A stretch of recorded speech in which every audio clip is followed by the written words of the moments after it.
Kim Dae-ho wiped the grease from his hands as he crawled out from under the cargo ship's engine.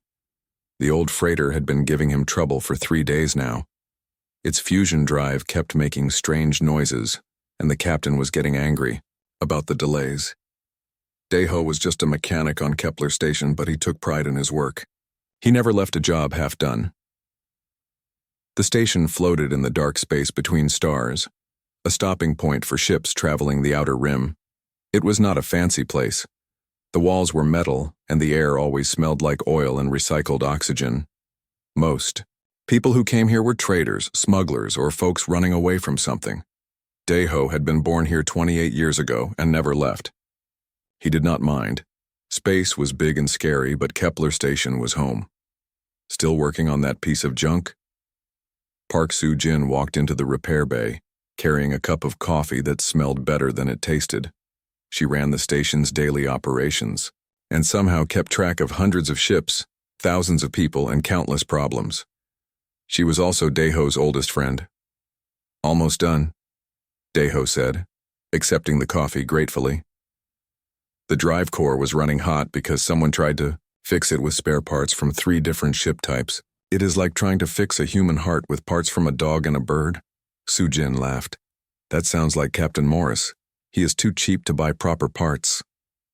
She looked tired. Running a space station was hard work, especially one that saw as much trouble as Kepler Station did. Before Dae-ho could answer, every alarm on the station started screaming at once. The lights flickered red, and the emergency voice echoed through the corridors. "Unknown vessel detected.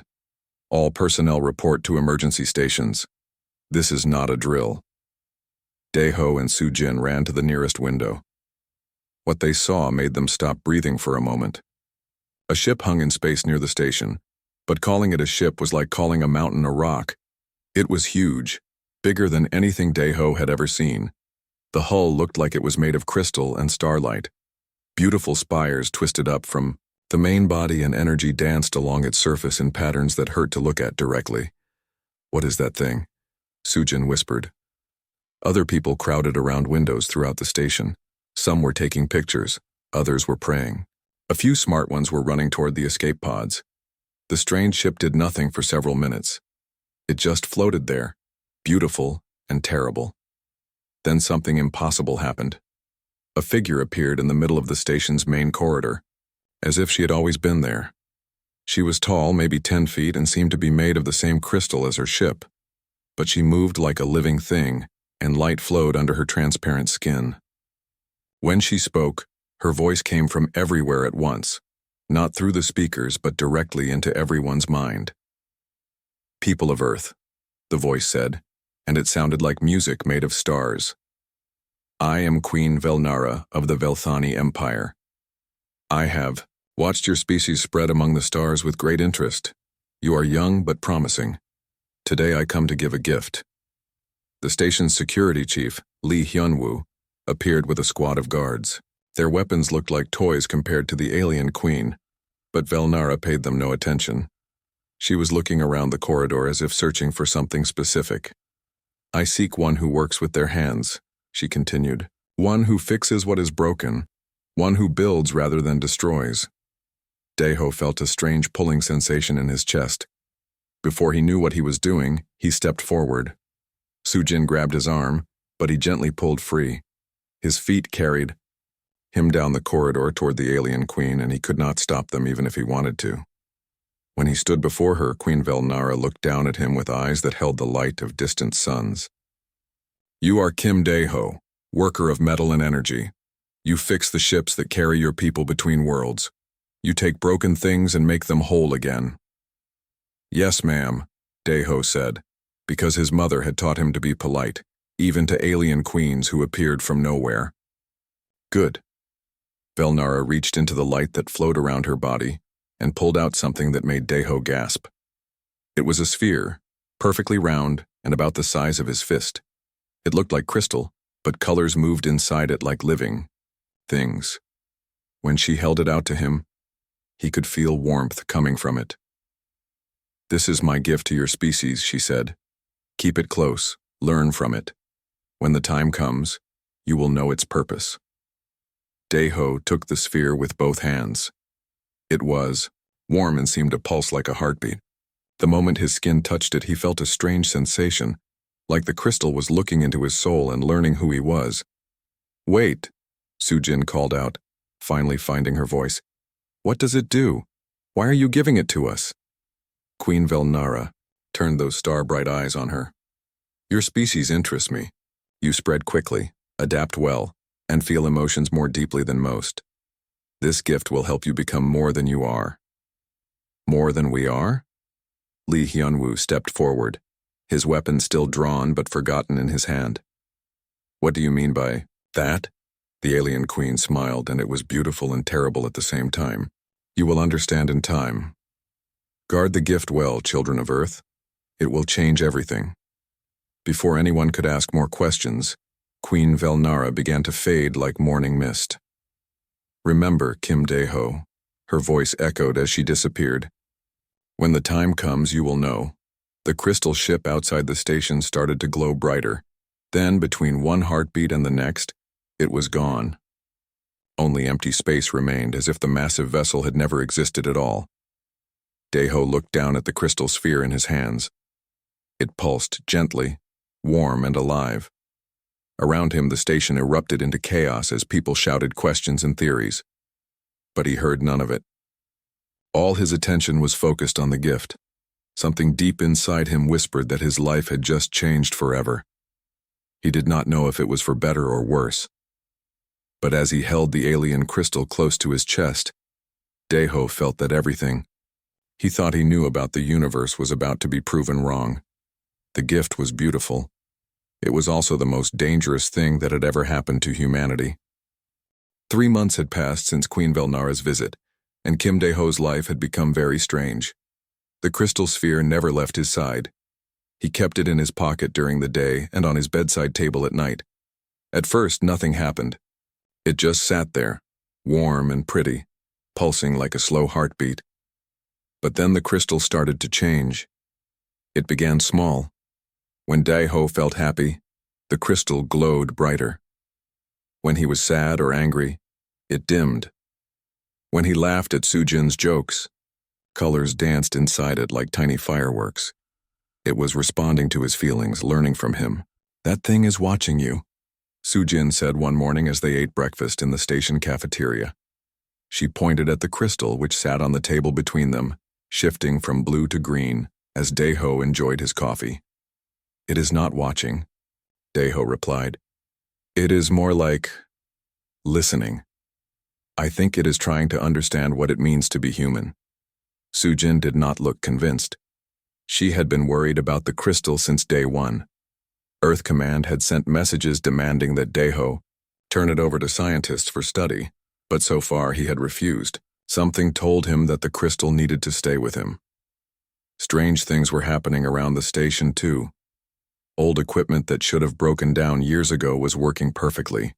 The water recyclers, which normally needed constant maintenance, had not given any trouble in weeks. The fusion reactor in the power plant was running smoother than it had in decades.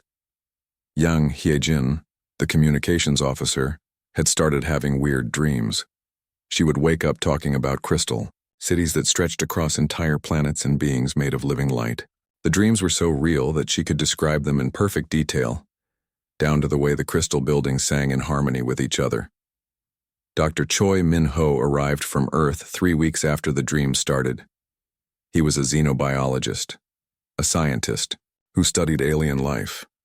Earth Command had sent him to examine the crystal and figure out what it really was. "I need to run some tests," Dr. Choi told Daeho in his laboratory. The crystal sat on the table between them, glowing softly. "Just a few scans and maybe a small sample." "No samples," Daeho said firmly. Every time someone suggested cutting or breaking the crystal, he felt sick to his stomach. "But you can scan it all you want." Dr. Choi ran every test he could think of. X-rays, electromagnetic scans, quantum analysis. The results confused him more each time. "This is impossible," he muttered, staring at his computer screen. "According to my instruments, this crystal is alive. Not just alive, but thinking. It Has a complex internal structure that changes constantly like a brain. What kind of brain? Deho asked. I do not know. The patterns are unlike anything I have ever seen. They are too organized to be natural, but too complex to be a simple computer. Dr. Choi looked up from his screen. I think this crystal is part of something much larger, like a finger cut from a hand, but still connected to the body somehow. That night, Dr. Choi decided to try a different approach. While Deho slept, he snuck into the laboratory and attempted to take a tiny sample from the crystal. The moment his cutting tool touched its surface, the crystal exploded with light. The pulse of energy knocked Dr. Choi unconscious and blew out every electronic device in the laboratory. But while he lay on the floor, something extraordinary happened. His mind was flooded with visions. He saw vast cities made entirely of crystal, stretching across continents. He saw beings of living light moving through the streets like graceful dancers. He saw fleets of crystal ships traveling between stars, carrying the light beings to new worlds. But then the vision turned dark. He saw the light beings arriving at planets full of organic life. He watched as they touched the native creatures, and slowly, gently, changed them. Flesh became crystal. Minds joined a vast network. Individual thoughts merged into a collective consciousness. Dr. Choi saw the truth that Queen Velnara had hidden. The Velthani were not just giving gifts, they were converting other species into versions of themselves. Every creature they touched eventually became part of their crystal empire. He woke up screaming. The crystal, he gasped as Deho and Sujin rushed into the damaged laboratory. It is not a gift, it is a seed. They want to turn us all into crystal beings like them. Deho looked at the sphere in his hands. It pulsed innocently, but now he noticed something new. His fingernails had a slight shine to them, like they were becoming transparent. His eyes, when he looked in a mirror, had tiny flecks of light in them that had not been there before. How long do we have? Sujin asked, her voice tight with fear. Dr. Choi checked his instruments. The crystal's energy output had increased dramatically since the night before. I do not know, but the process is accelerating, and it is not just affecting Deho anymore. Around the station, other people were starting to change. Young Heejin's dreams had become so vivid that she sometimes forgot which world was real. Lee Hyunwoo found that he could fix broken electronics just by touching them. Even Sujin noticed that she could understand the station's computers better than before, like they were speaking to her directly. We have to contact Earth Command, Sujin said. They need to know what this thing really is. But when they tried to send a message, they discovered something terrifying. The crystal had been quietly sending signals of its own through the station's communication array. For 3 months, it had been broadcasting into space, calling to something in the darkness between stars. What is it calling? Deho asked, though. Part of him already knew the answer. Dr. Choi's face was pale as he read the signal analysis. More ships, more crystals. I think it is telling Queen Velnara that the first phase is working, that humanity is ready for the next step. In the depths of space, far beyond human telescopes, crystal ships began to move. They had been waiting for this signal, patient as only immortal beings could be. Now it was time to harvest the newest crop of converts to their beautiful, perfect empire. The gift was working exactly as intended. Humanity's resistance was crumbling from within, one person at a time. Soon every human would join the crystalline collective, and the galaxy would be one step closer to perfect order. But Queen Velnara had made one crucial mistake. She had chosen to start with humans, and humans were the most unpredictable species in the known galaxy. As the crystal tried to change them, they were also changing it. The transformation was supposed to be one way, but human emotions, human chaos, human stubbornness were creating something that had never existed before. The perfect order of the crystal was being infected with the beautiful disorder of human consciousness. The real battle was about to begin. The news spread through human space like wildfire. Within days, everyone from Earth to the outer colonies knew about the crystal and what it really did. Earth Command declared Kepler Station under quarantine, but they were already too late. Several crew members showed clear signs of the crystal transformation.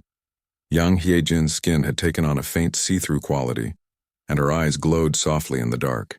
Lee Hyun-woo could make broken machines work just by touching them, and sometimes he heard voices whispering in languages that did not exist.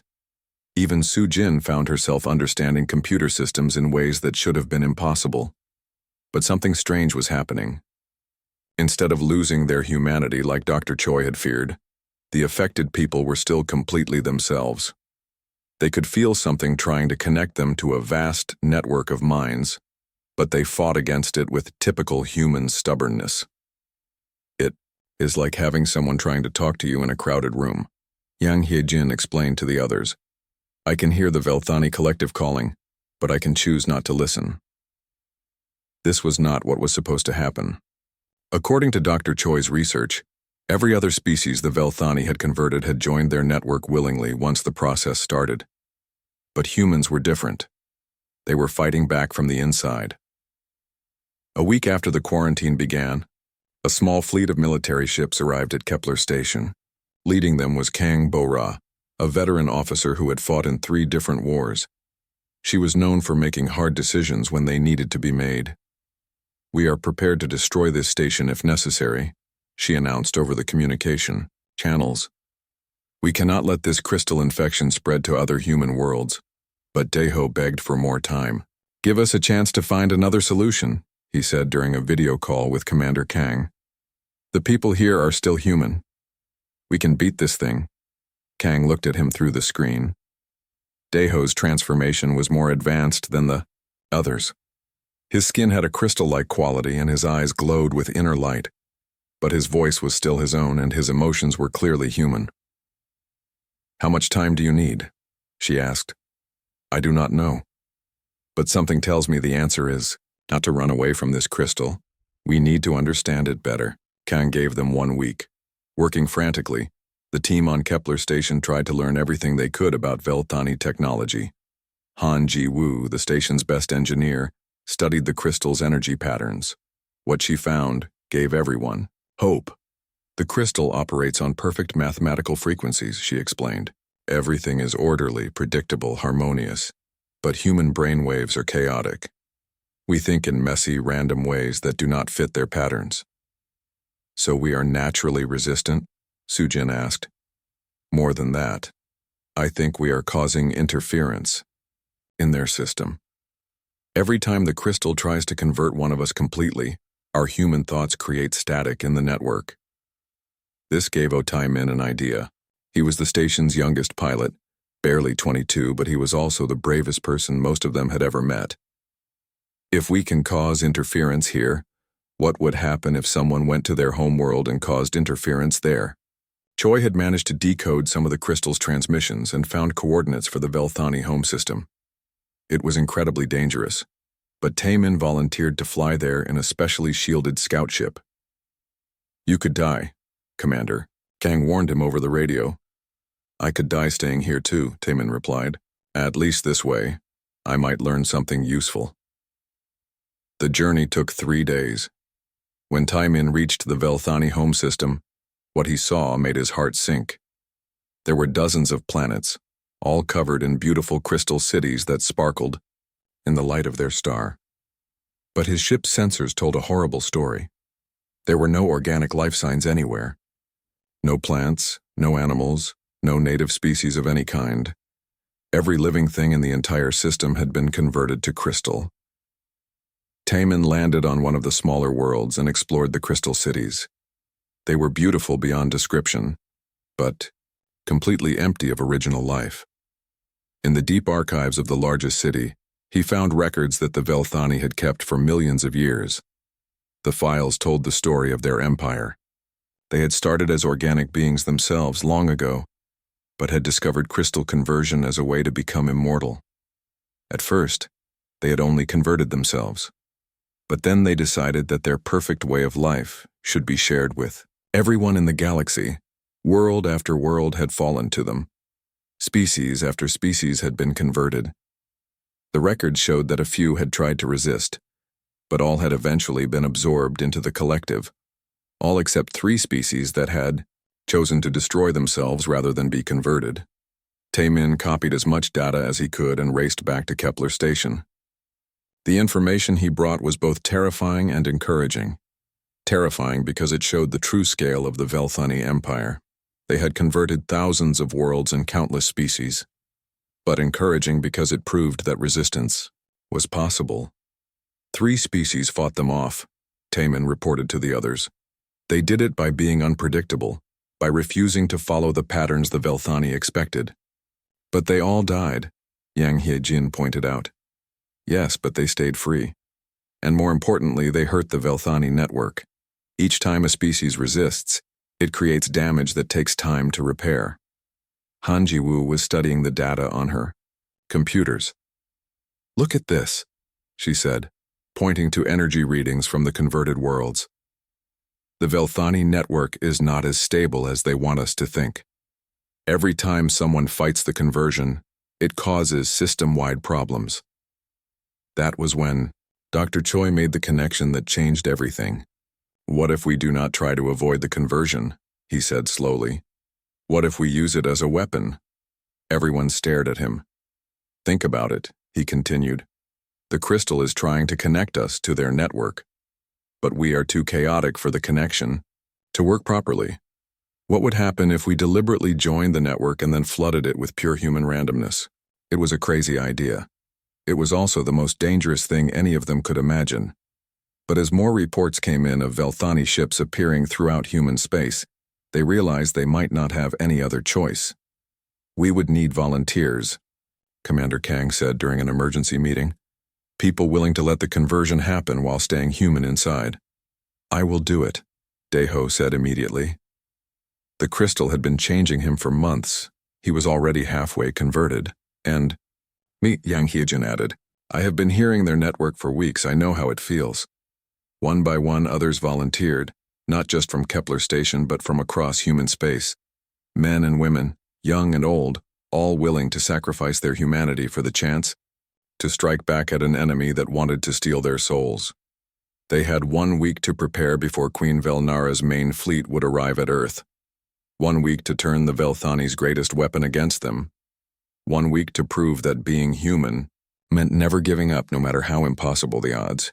Queen Velnara's fleet arrived at Earth exactly 7 days later. Hundreds of crystal ships appeared in space around humanity's home world, their beautiful spires glowing with inner light.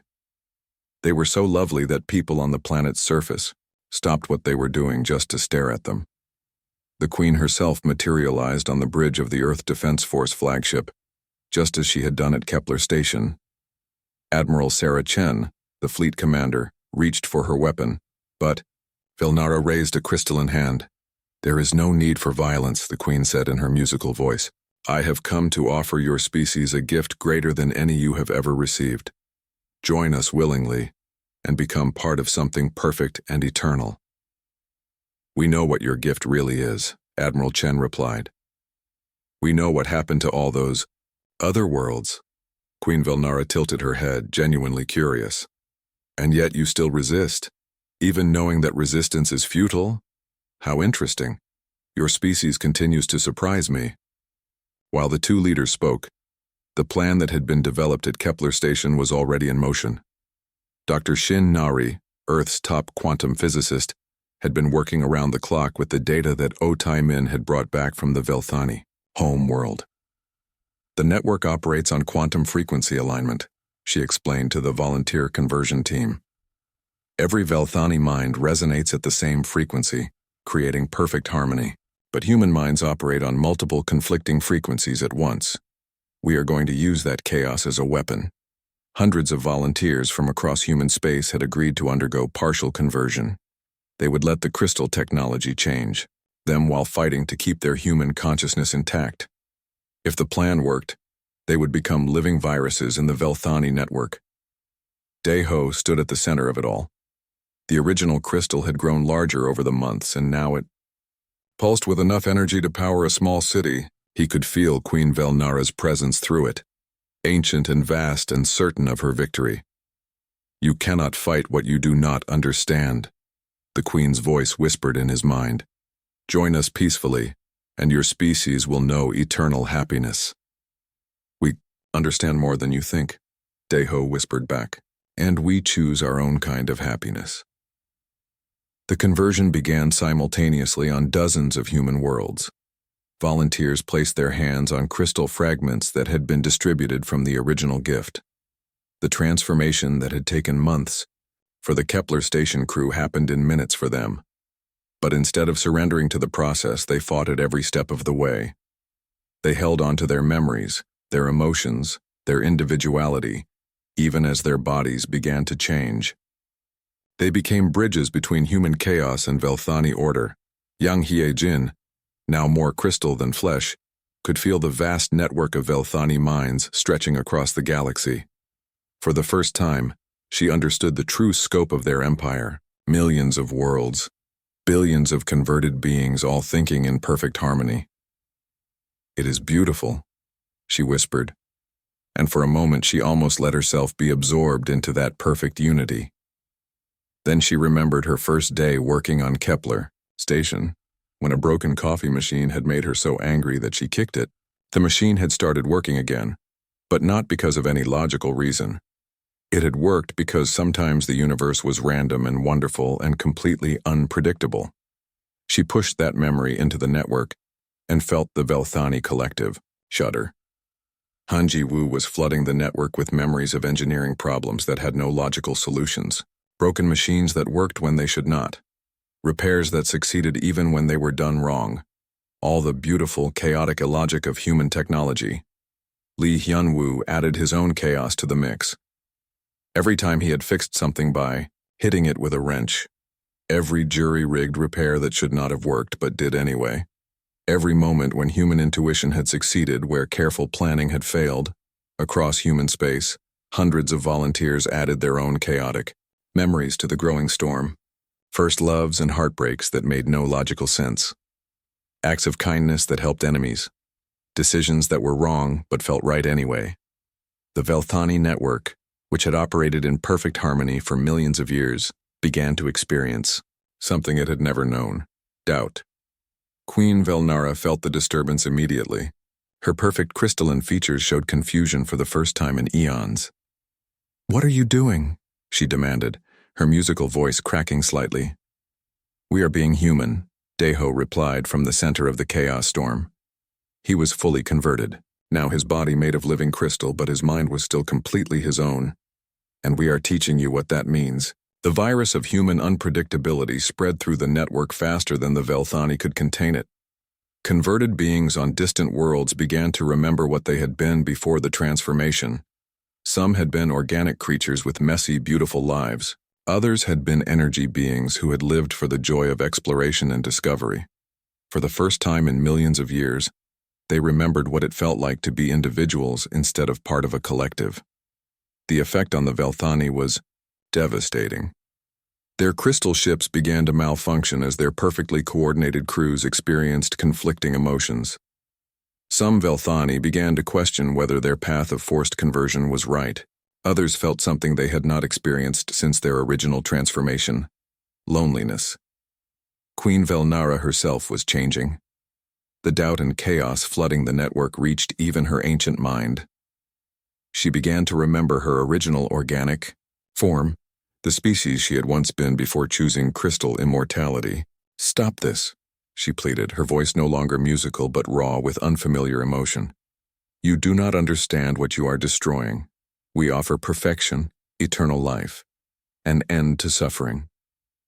"We do not want an end to suffering," Yang Hye-jin said, her crystal form glowing with fierce determination. "Suffering is part of being alive. Joy means nothing without sadness. Love means nothing without the possibility of loss." The chaos virus reached critical mass. Across the galaxy, the Velthani network began to collapse as billions of converted minds remembered their individuality. Some chose to remain crystalline, but as individuals rather than part of the collective.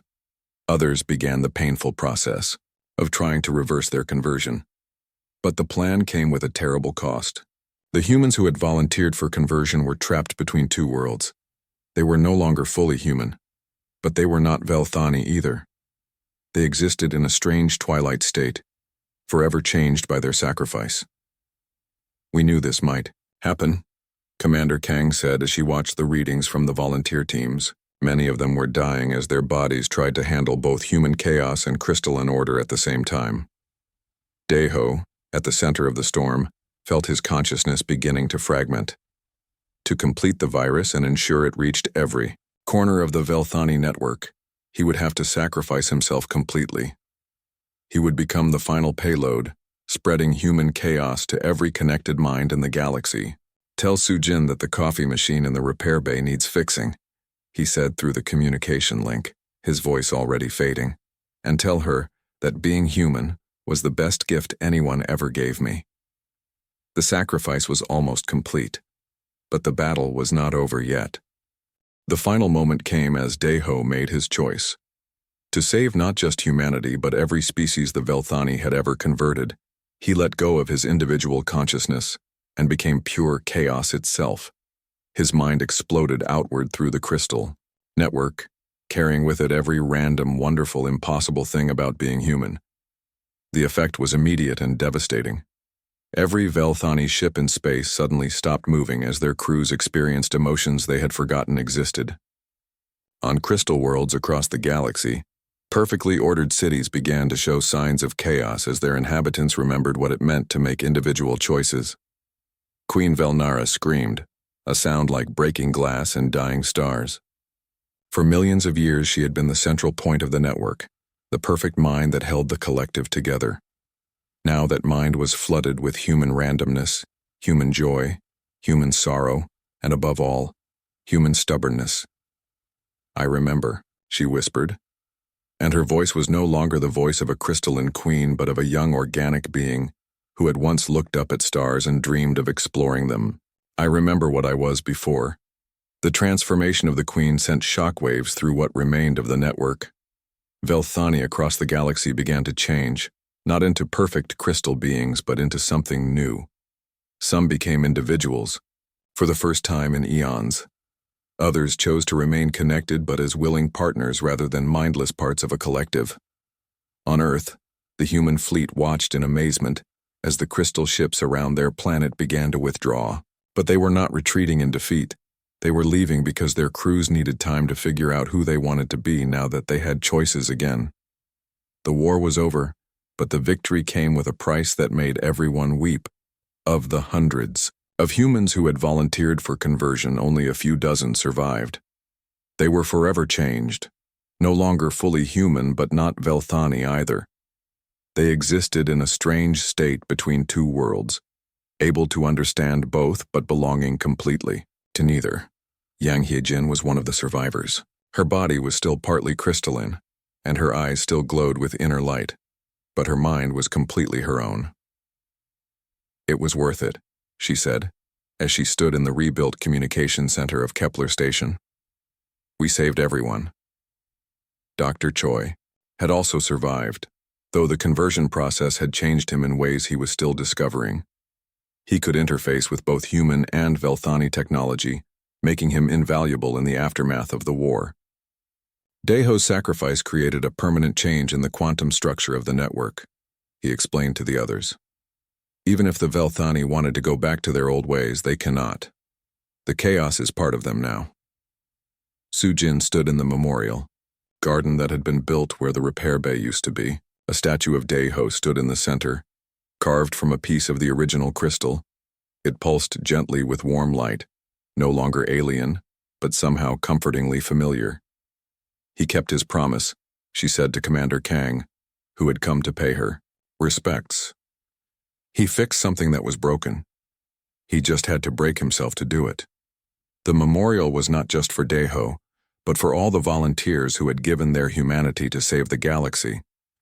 Their names were carved in both human writing and the flowing script of a dozen other species that had been freed from crystal conversion. In the months that followed, Kepler Station became something unexpected, a meeting place between species. Beings who had been forcibly converted by the Velthani came there to learn how to be individuals again. Some had been crystalline for so long that they chose to stay that way, but as free beings rather than slaves to a collective mind. Queen Velnara herself came to the station one day, but she was no longer the towering crystalline figure who had appeared months before. She had chosen to return to something closer to her original organic form, though she still glowed faintly with inner light. "I have come to apologize," she said to Su Jin and the other survivors, "and to ask for your help." "Our help?" Su Jin asked, not hiding her suspicion. "My people are lost," Velnara explained. "For millions of years we knew exactly